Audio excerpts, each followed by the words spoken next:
소망의 주님, 기쁨의 주님을 찬양합니다.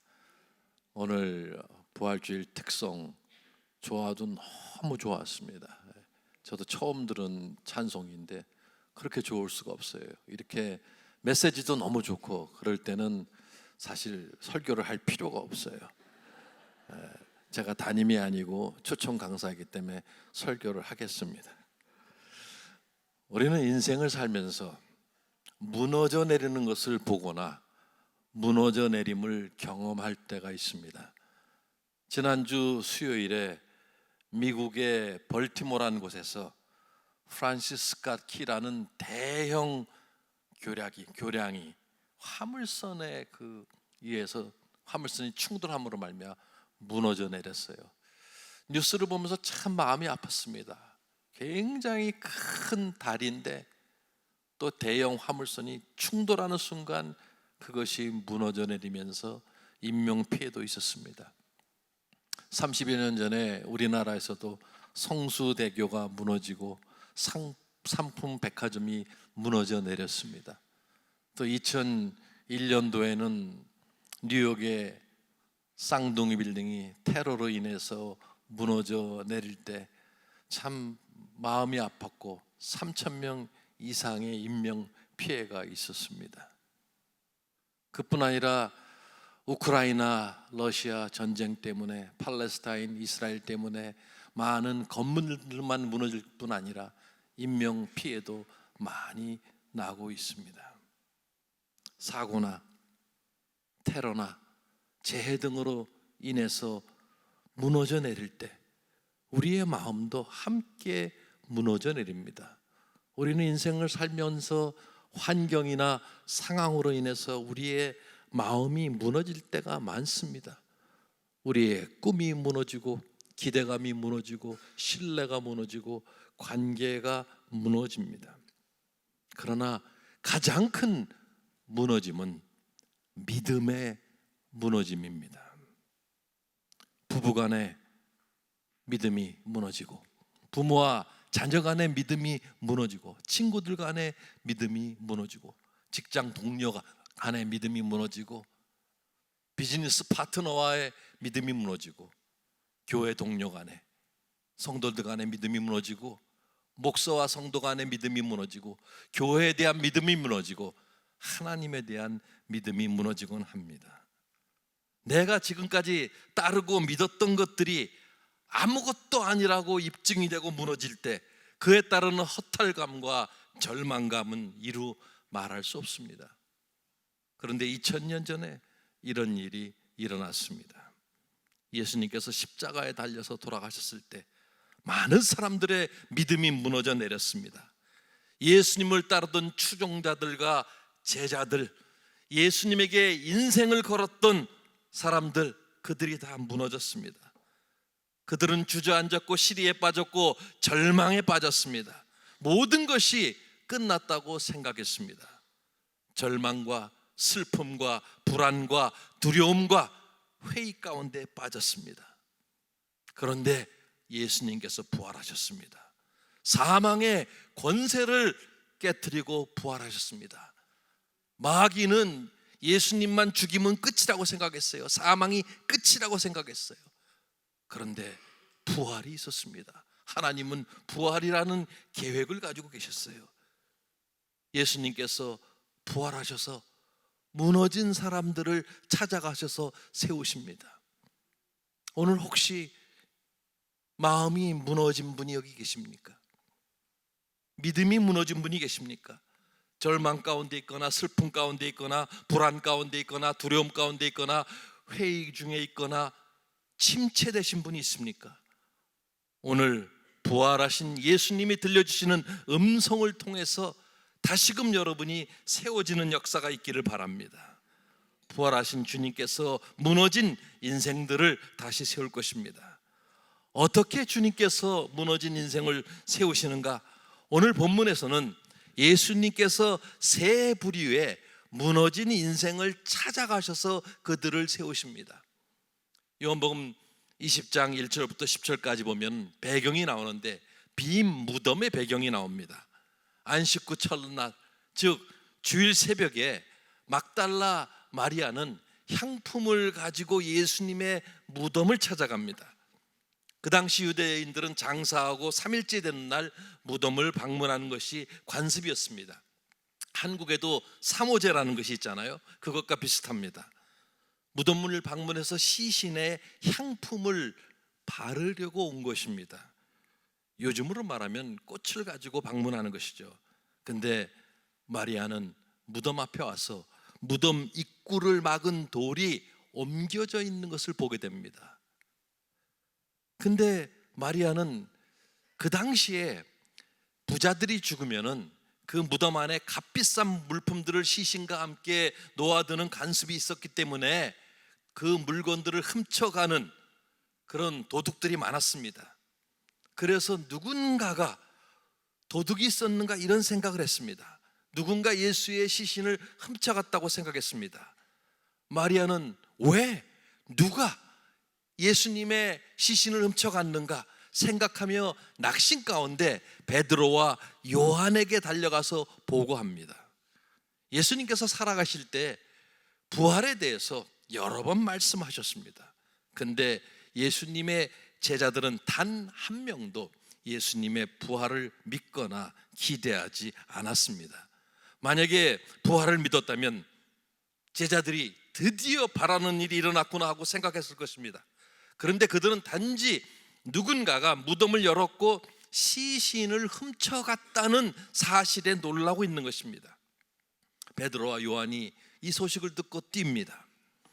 그 당시 팔레스타인 문화에서는 어른들은 뛰지 않습니다. 우리도 예전에 양반들이 뛰지 않았다고 했습니다. 요한이 베드로보다 더 빨리 뛰어갑니다. 요한이 조금 더 젊습니다. 근데 요한은 먼저 도착해서 무덤 안을 들여다보았으나 세마포가 놓인 것을 보고 들어가질 않습니다. 왜 그렇습니까? 불과 며칠 전에 예수님의 십자가의 참상을 경험했습니다. 다시 들어가서 예수님의 그 비참함을 보고 싶지 않았을 것입니다. 그런데 성질이 급한 베드로가 늦게 도착했지만 들어가서 자세히 살펴봅니다. 세마포가 그대로 있었어요. 머리를 쌓은 수건이 잘 개켜져 있었습니다. 세마포는 몸을 쌌던 그대로 헝클어지지 않고 몸만 살짝 빠져나간 상태를 보여주고 있었습니다. 오늘 본문에 요한복음 20장 8절에 보니까 그 다른 제자도 들어가서 보고 믿었다. 요한복음 20장 8절 말씀입니다. 그 다른 제자도 들어가서 보고 믿었다. 뭘 보고 믿었는가? 요한도 예수님이 부활하셨다는 것을 믿은 것이 아닙니다.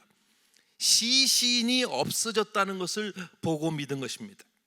왜냐하면 바로 따르는 9절에 이런 말씀이 있습니다. 아직도 그들은 예수께서 죽은 사람들 가운데서 반드시 살아나야 한다는 성경 말씀을 깨닫지 못하였다라고 덧붙였기 때문입니다. 무덤은 비어 있었어요. 빈 무덤이라는 것은 예수의 부활의 역사성을 증명하는 가장 큰 증거입니다. 빈 무덤에 대한 설명은 부활이 아니고서는 설명할 길이 없습니다. 무덤이 열린 것은 예수님의 몸이 무덤 밖으로 빠져나가기 위함이 아니라 제자들이 무덤에 들어와서 이 일을 목격함으로 증거하게 하기 위함이었습니다. 빈 무덤, 예수님의 시신이 없어진 것, 세마포, 수건, 옮겨진 돌 등은 예수님의 부활을 입증합니다. 보통 2명의 증인이면 법정에서도 입증이 충분합니다. 그런데 예수님은 부활하신 후에 11번에 걸쳐서 500여 명의 사람들에게 나타나셨습니다. 예수님은 부활하셨습니다. 예수님은 부활하셔서 무너진 인생들을 찾아가십니다. 제일 먼저 막달라 마리아에게 나타나신 예수님, 요한복음 20장 11절부터 18절까지의 말씀입니다. 오늘 본문에 예수께서 부활하신 후에 처음 만난 여인이 막달라 마리아입니다. 이 여인은 예수를 만나서 인생이 변화된 여인입니다. 귀신 들렸던 막달라 마리아를 하나님께서 그녀로부터 악한 영을 쫓으셨습니다. 그래서 자유케 하셨어요. 그녀는 자기를 살리시고 생의 목적을 주신 예수님을 사랑하면서 따라다녔습니다. 예수님은 막달라 마리아에게 가치와 이해와 연민과 사랑과 소명을 주셨어요. 그런데 그녀는 예수님의 시신이 없어진 것을 발견하고 요한에게, 베드로에게 알리고 다시 무덤으로 와서 무덤 밖에서 울고 있었습니다. 왜? 모든 소망이 사라졌기 때문에 절망 가운데 통곡하면서 울고 있었어요. 예수님의 시신을 봐야겠다는 그 일념 때문에 무덤을 들여다보았습니다. 여러분, 큰 참사가 나서, 사고가 나서 많은 사람이 죽게 되면 가족들은 어떻게 하든지 시신을 찾고 싶어 합니다. 얼마나 많은 사람들이 시신을 못 찾아서 안타까워합니까? 근데 이 마리아는 예수님에 대한 사랑이 아주 지극했어요. 그래서 무덤에서 눈을 뗄 수가 없었습니다. 천사들이 마리아에게 왜 우느냐고 묻습니다. 지금은 울 때가 아닌데, 기뻐해야 될 때인데 예수님이 부활하셨는데 왜 우느냐고 질문을 합니다. 근데 아무것도 들리지 않습니다. 여전히 마리아는 예수님의 시신이 없어진 그 사실에 골몰하고 있었어요. 예수님께서 뒤에 계시면서 어찌하여 우느냐 이렇게 물었는데도 예수인 줄 알지 못하고 등산지기인 줄 알고 여전히 같은 얘기만 되풀이했어요. 예수의 시신이 없어졌다고. 모든 소망이 다 사라지고 절망 가운데 사로잡혀 있었어요. 제정신이 아닌 사람의 모습입니다. 무덤과 과거에 집착해서 현실이 전혀 보이지 않는 모습, 믿음이 무너진 사람들의 전형적인 모습이에요. 믿음이 무너지면 아무것도 보이지 않아요. 아무것도 들리지도 않습니다. 절망의 눈곱이 우리의 시야를 가립니다. 슬픔의 안개가 우리의 시야를 가립니다. 그때 예수께서 마리아를 부르십니다. 마리아. 책망이나 분노가 섞인 목소리가 아니라 부드러운 사랑의 목소리로 부르셨을 것이에요. 마리아 하니까 그때 마리아가 음성을 알아듣습니다. 여러분, 사람의 음성이라는 게 참 독특하죠. 78억이 있으면 78억의 음성이 다 다릅니다. 그리고 자주 듣던 목소리들은 금방 알 수 있습니다. 참 목자 되신 주님께서 그녀의 이름을 불렀을 때 마리아는 라부니, 선생이란 말의 최상급 칭호입니다. 라부니라고 하면서 대답합니다. 여러분, 예수님은 우리의 개개인의 이름을 아시며 부드러운 음성으로 우리를 부르십니다. 우리의 개개인의 이름 얼마나 불려집니까? 부모님들이 부르고 성인이 되면 그렇게 이름을 잘 부르지 않습니다. 저도 제 이름을 제 친한 친구들이 가끔 부를 때 있지만 거의 제가 제 이름을 부르는 것을 들을 수가 없습니다. 근데 주님은 여러분 모두의 이름을 아십니다. 어느 중학교에서 중학교 2학년짜리가 이 담배를 피우다가 적발됐어요. 그것도 하필이면 교장 선생님께. 교장 선생님이 그 아이를 보면서, 얼굴을 보면서 네 이름이 뭐니? 그러니까 교장 선생님, 정말 제 이름을 모르세요? 난 모르니까 네 이름을 묻지. 그랬더니 도망갔어요. 왜? 모른다고 하니까. 도망가면 그만이니까. 교장 선생님은 그 아이를 찾을 수 없지만 예수님은 우리의 이름을 다 아십니다. 예수님께서 마리아에게 이렇게 말씀하십니다. 내게 손을 대지 말아라. 아마도 예수님은 마리아가 무릎 꿇고 이 예수님의 발을 잡으려고 했던 것 같아요. 그러니까 내게 손을 대지 말라, 나를 만지지 말라는 거예요. 왜? 나는 더 이상 육신의 몸으로 너와 같이 있지 아니할 것이다. 나는 아버지에게 갈 거고 너에게 성령을 보내줄 거다. 나는 더 이상 육체가 아니라 영으로 너희와 함께 할 것이다. 내가 이 지상에 더 이상 머무르지 않을 것이기 때문에 내게 손을 대지 말라. 예수님은 마리아에게 사명을 줍니다. 제자들에게 가서 이 말씀을 전하라.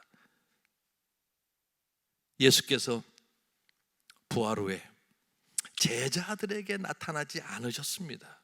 마리아에게 제일 먼저 나타나셨습니다. 이것은 큰 의미가 있습니다. 왜냐하면 유대인 문화에서는 여인들은 2등급 시민입니다. 여인들을 무가치하게 생각했어요. 그런데 부활하신 예수님을 처음 본 사람이 여인이라는 사실은 그 부활의 사실의 역사적인 측면뿐 아니라 예수님의 은혜의 사랑의 증거이기도 합니다.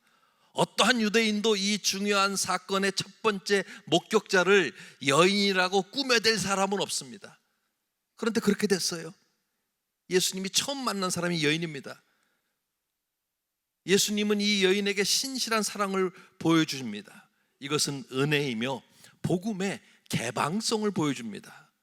어떤 사람들은 이렇게 얘기합니다. 이 이유가 있다. 왜냐?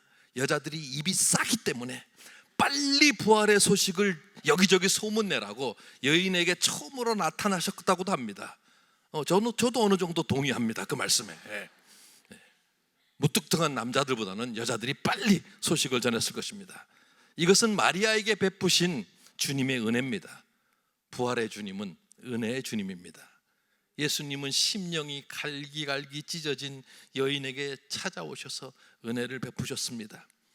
보잘것없었던 여인, 인정받지 못했던 여인을 찾아와서 눈물을 씻어주셨습니다. 소망을 잃고 절망과 과거에 휩싸인 여인에게 찾아오셔서 절망을 소망으로, 슬픔을 기쁨으로 바꿔주시고 그녀의 초점을 과거에서 현실로, 빈 무덤에서 부활하신 주님으로 바꿔주셨습니다. 여러분 혹시 슬픔 가운데 있습니까? 절망 가운데 있습니까? 부활의 주님을 만나고 부활의 주님을 바라보시기 바랍니다. 부활의 주님은 절망의 슬픔을 소망의 기쁨으로 바꿔주십니다. 두 번째, 예수님은 제자들에게 나타나셨습니다. 요한복음 20장 19절부터 23절까지 말씀인데, 제자들은 무서워서 숨어 있었습니다. 왜 그렇습니까? 예수님이 십자가에 달려서 돌아가셨습니다. 예수님의 제자들이기 때문에 그들까지 잡아서 처형할까 봐 다들 도망갔어요. 도망가서 집에 숨어서 문을 잠그고 불안에 떨면서 언제 잡힐지 모르는 그런 목숨이라고 생각했습니다. 로마 병정이 언제라도 쳐들어올 수 있기 때문에 불안하면서 숨어 있었어요. 여러분, 믿음이 무너진 사람들이 할 수 있는 것이 문을 잠그는 것이에요.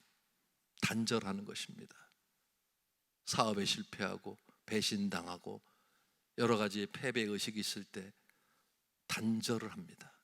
사람들을 만나길 싫어합니다. 문을 잠글 뿐 아니라 마음의 문도 잠깁니다. 믿음이 무너지면 두려움이 먹구름처럼 몰려옵니다. 불확실함에 번개와 천둥이 칩니다. 제자들은 누군가를 통해서 예수님이 부활했다는 말씀을 들었지만 여전히 두려워하면서 숨어 있었습니다. 이런 제자들에게 예수님이 찾아오셔서 처음으로 하신 말씀은 너희에게 평화가 있기를, 즉 샬롬입니다. 너희에게 평화가 있기를. 예수님은 다 도망쳐서 숨어 있는 제자들에게, 야, 니들 정말 해도 너무너무 한다. 어떻게 그럴 수가 있냐? 니들 나를 3년이나 쫓아다녔는데, 3년을 같이 다녔는데 그래도 뭔가 좀 배운 게 있지 않느냐? 응? 믿음이 그렇게 없느냐? 예의 한심한 놈들은 내가 너희들을 믿고, 이렇게 말씀하시지 않았습니다. 오셔서 하신 말씀은 평강이 있을지어다, 평화가 있을지어다. 정죄가 아니었어요. 책망이 아니었어요. 왜 그렇습니까? 이들은 지금 불안해하고 있습니다. 두려워하고 있습니다. 그들에게 가장 필요한 것은 바로 평강이었습니다. 평강은 뭡니까? 평강, 평화란 마음에 어떤 갈림이 없는 상태입니다. 갈등과 혼돈이 없는 상태를 평강이라고 합니다. 그리고 이 평강은 주님만이 주실 수 있습니다. 세상에 많은 노래 유행가가 있지만 평강을 주제로 부르는 노래는 거의 없습니다. 저 찾아봤어요. 못 찾겠더라고요. 왜? 주님만이 진정한 평강을 주시기 때문입니다. 3년 동안이나 주님을 따라다녔던 제자들은 주님이 돌아가신 후에 앞으로 어떻게 될지 모르는 상황에 대해서, 미래에 대해서 두려움과 불안과 불확실함 속에서 지내야만 했습니다. 그런데 예수께서 찾아오셔서 그들에게 평강 주시고 용기 주시고 확신을 주십니다. 내가 너희를 보낼 것이다. 너희는 할 일이 많다. 너희는 더 이상 무직이 아니다. 너희는 평생 내게 고용되어서 영원한 세계를 위해서, 천국의 확장을 위해서 일할 것이다. 그러기에 너희에게 필요한 것은 성령이다. 성령을 받으라. 곧 임할 것이다. 내가 너희의 미래를 보장하마. 걱정하지 말아라. 예수님은 제자들에게 은혜를 베푸셨습니다. 완악한 제자들, 주를 버리고 도망한 제자들, 불안에 떠는 제자들, 두려움 가운데 휩싸여 있는 제자들에게 평강을 주시면서 삶의 목표를 제시하셨습니다. 여러분, 혹시 현재 불안하고 두려움 가운데 있습니까? 평안의 예수님을 바라보시기 바랍니다. 부활의 주님은 불안을 확신으로, 평안으로 바꿔주십니다. 마지막으로 예수님은 도마에게 나타나십니다. 요한복음 20장 24절부터 29절 말씀입니다. 도마는 의심이 많은 자로 알려져 있습니다. 그래서 의심에 대한 설교에 종종 등장하는 인물이 바로 도마입니다. 도마는 요한복음 11장에 예수님께서 죽은 나사로를 살리러 가신다고 베레아 지역, 지금의 요르단에서 예루살렘 근처 베다니로 가실 때 도마는 뭐라 그런지 아세요? 우리도 죽으러 가자. 괜히 혼자 비관적이어가지고 나사로 살리러 간다는데 왜 우리도 죽으러 가자 그러고 따라갔습니다. 그리고 예수님께서 요한복음 14장에 내가 너희를 위해서 처소를 예비하러 간다고 말씀하시면서 내가 어디로 가든지 그 길을 너희가 알리라 이렇게 말씀하셨더니 주께서 어디로 가시는지 우리가 어떻게 합니까? 그 길을 어찌 알 수 있습니까? 그러면서 덧붙여 하는 말이 우리에게 제발 하나님을 보여주세요. 도마는 비관주의자고 체념적이고 불확실한 것을 못 견디고 아주 의심이 많은 자입니다. 여러분, 우리가 인생을 살면서 우리 마음속에 의심이 생길 수 있어요. 의심이 다 나쁜 것은 아닙니다. 무엇에 대해서 의심하냐 따라서 달라질 수도 있어요. 요즘같이 보이스피싱이 많을 때 일단 모르는 번호, 모르는 문자는 의심해도 됩니다. 그러나 성경적 진리나 사실을 의심하면은 불신하게 됩니다. 불신이 들 수 있어요. 그래서 우리에게는 어떤 부정적 의심이 아니라 긍정적 의심은 필요합니다. 도마는 주께서 제자들에게 부활하셔서 나타나셨을 때 그 자리에 없었어요. 왜? 비관하면서 혼자서 어디에서 울면서 돌아다니면서 아니면 한 군데 박혀 있으면서 내 인생 왜 이렇게 안 풀리느냐, 인생을 비관하고 있었을지 모릅니다. 다른 제자들이 다 주를 만나서 기뻐하면서 이야기하는데 도마는 기뻐할 수가 없었어요. 부정적이고 우울한 성격의 소유자였기 때문에 그것이 사실이라도 흥을 낼 수도 없었어요. 오히려 내가 주님의 그 손에 못자국과 옆구리의 창자국을 보면 내가 믿을 수 있겠다고 이렇게 얘기했어요. 믿음이 무너지면 마음에 의심의 곰팡이가 생깁니다. 아무도 믿을 수 없게 돼요. 아무것도 안 믿게 됩니다. 그래서 예수님께서 도마에게 일주일이란 시간을 더 주십니다. 그리고 예수님께서 도마가 제자들하고 있을 때 그 일주일 후에 다시 나타나셔서 처음 하시는 말이 평강이 있을지어다. 도마를 야단치지 않았어요. 먼저 평강이 있을지어다 그랬어요. 의심 많은 도마에게 shame on you, 너는 창피하지도 않니? 이렇게 말씀하시지 않았어요. 도마야, 날 만져보고 믿음 없는 자가 되지 말고 믿는 자가 되라. 꼭 만져봐야겠니? 봐야만 되겠니? 그러면 만져봐라. 성경 어디를 봐도 도마가 만져보았다는 기록은 없습니다. 여러분 같으면 어떻게 하셨겠어요? 만져볼게요, 어디 봅시다 그랬겠어요? 아마 못했을 것이에요. 무척 당황했고 당혹스럽고 황공스러웠을 거예요. 오히려 도마는 뭐라 그럽니까? 나의 주님, 나의 하나님이요. 모든 의심이 사라지는 순간입니다. 부정적이고 우울했던 모든 순간이 다 사라졌어요. 예수님의 신성까지도 언급한 놀라운 고백입니다. 나의 주님. 예수님은 나의 삶을 다스리시는, 통치하시는 주님일 뿐 아니라 하나님입니다. 놀라운 고백이에요. 최상의 신앙 고백입니다. 여러분, 마태복음 16장에 베드로가 주는 그리스도여 살아계신 하나님의 아들이요 했을 때 예수님이 칭찬했는데, 이것은 그보다 더한 고백입니다. 최상의 신앙 고백이에요. 이 고백으로 모든 의심은 끝났습니다. 주님은 의심을 확신으로 바꿔주십니다.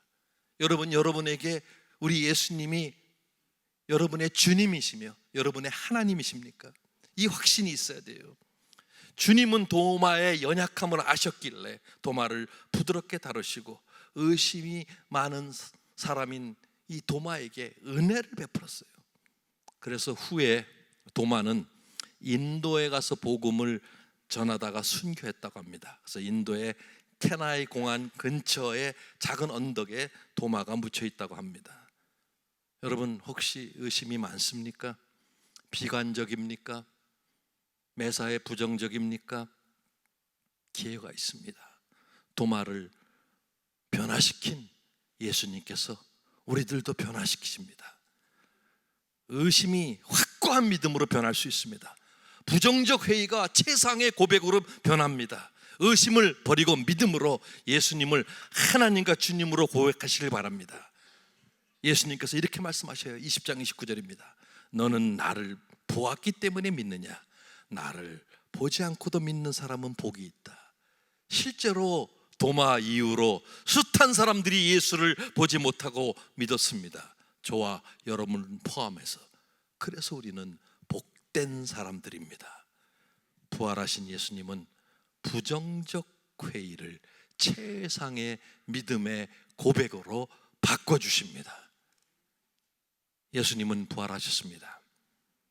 부활하신 예수님은 은혜와 평강으로 무너진 자들에게 다가오십니다. 우리가 섬기는 부활의 주님은 무너진 사람들을 찾아와 은혜를 베푸시고 세우시는 평강의 주님이십니다. 절망과 슬픔과 과거에 사로잡혔던 여인에게 소망과 기쁨을 주시고 현실을 보게 해주셨던 주님께서 오늘도 동일하게 역사하십니다. 실패한 제자들, 삶의 초점을 잃고 미래에 대해서 불확실해하고 두려움에 빠졌던 제자들에게 평강을 주시고 삶의 우선순위를 주시고 미래를 보장하신 주님이 오늘도 역사하십니다. 비관적이고 소망이 없던, 그리고 부정적이고 회의적이었던 도마에게 확신 주시고 소망을 주셨던 주님이 오늘 이 순간에도 역사하십니다. 부활의 주님을 만나시기 바랍니다. 예수님은 무너진 자들을 찾으시고 회복시키십니다. 무덤 속이 아무리 어둡고 춥더라도 부활하신 주님은 소망의 빛을 주시고 사랑의 온기를 베풀어 주십니다. 부활의 주님은 은혜를 베푸십니다. 무너진 인생을 세우시는 예수님을 붙잡고 의지하고 부활의 주님을 기뻐하고 찬양하기를 바랍니다. 기도드리겠습니다.